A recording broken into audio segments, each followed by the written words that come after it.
Good day, everyone. Welcome to our presentation on Realism and Naturalism, two powerful literary movements that transformed how stories were told in 1870 to 1910. Unlike Romanticism, which focused on imagination and emotions, these movements painted a realistic and sometimes harsh picture of the world. Realism focuses on the ordinary lives of people, while naturalism dives deeper, exploring how heredity, environment, and fate shape human experiences.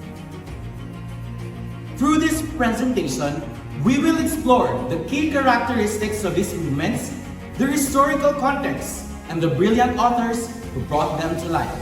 So let's dive in. Let's look at the historical backdrop of this period. In 1859, Charles Darwin published On the Origin of Species, introducing the idea of evolution, which greatly influenced the naturalist writers. Then came the American Civil War, from 1861 to 1865, which revealed the brutal realities of conflict. Authors like Stephen Crane used this as an inspiration to write stories in courage and survival.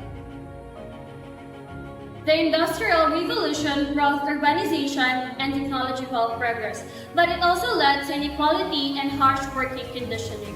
These realities become central to work like Emile Zola's Germinal. By 1910, this movement had laid the foundation for modernism, gives us legacy of literature, and still resonates today.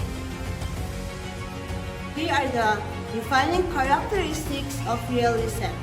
First, believable characters with relatable lives. Second, detailed settings that reflect reality. Then the third, stories that address social issues and moral dilemmas. In contrast, naturalism focuses on how external forces like heredity, which means our genetic, environment means our surrounding, and fate, forces beyond our control and impact individuals. These stories often show characteristics struggling against odds they cannot overcome. First, we have Mark Twain, known as the father of American realism. His works, like The Adventures of Huckleberry Finn, tackle serious issues like racism, freedom, and morality through humor and satire. Twain captured the everyday lives of ordinary Americans and held a mirror to society's lives. Next is Stephen Crane, a pioneer of naturalism. In The Red Badge of Courage, Crane explored the psychological impact of war on a young soldier. His short story, The Open Boat, examines how human struggles against nature, highlighting our vulnerability. Now, let's move to France with Émile Zola, a key figure in naturalism. His novel, Germinal, portrays the lives of coal workers or miners and their fight for justice.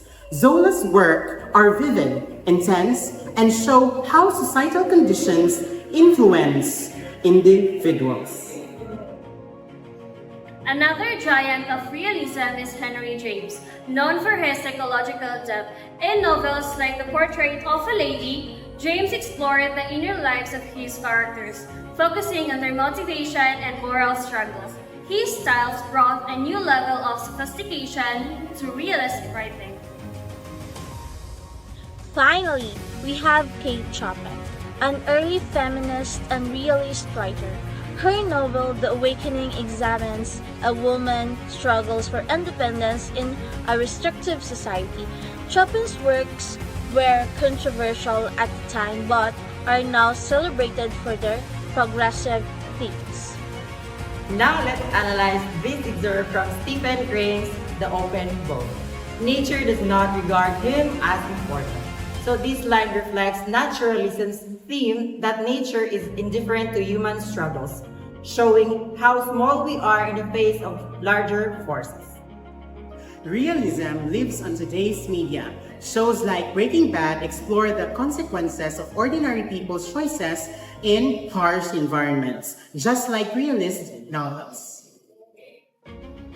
Movies like The Revenant also echoes naturalist themes by portraying survival against nature's cruelty. The modern works remind us that how realism and naturalism continue to inspire storytelling. In conclusion, realism and naturalism gave us timeless stories about the human condition. These movements taught us to see the world as it is, and their legacy is alive in the stories we tell today. Thank you for joining us.